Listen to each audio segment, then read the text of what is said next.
In this video I'll show you how to perform photometry using Makalii.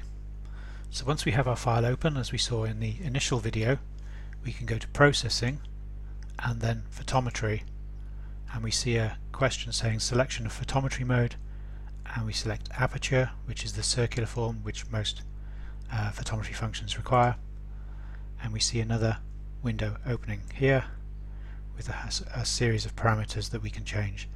The first thing we need to change is the radius, and we change that to semi-auto. That means we have some control over the radius of the aperture that we're going to choose.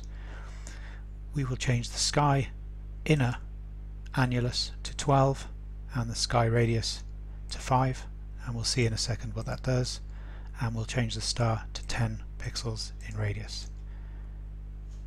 If I move this window off to the side a little, you can see what I do now when I select a star. Here we see some numbers appearing in the aperture photometry window, and if I go to another star here and a third star here, you can see that each time I do so I collect some more numbers.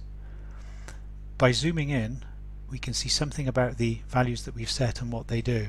So the radius for the star is represented by the purple circle, and that within that is where we count the number of photons that have hit the CCD to determine the brightness of the star.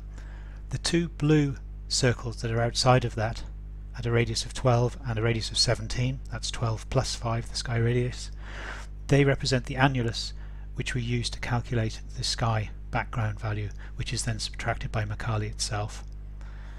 If we have a look at the aperture photometry window, there are a lot of numbers in there, and many of them are not that much use to us, particularly in the form they sit in here. It's slightly hard to understand exactly what's happening, but we can see, for example, for star 1 that we have an x coordinate of 204 and a y coordinate of 747.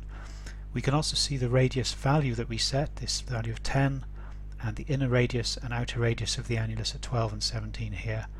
And the value that we're most interested in is this value here, the count, and this, you see the count value for the 3 stars is of the order of 60,000 or so counts, 60,000 photons hitting the CCD from that star during the exposure time.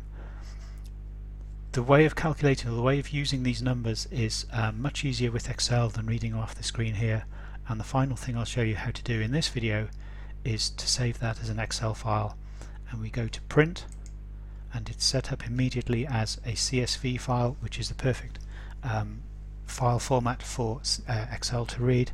And if we click on Save, we've saved all that information, and that's it for this video.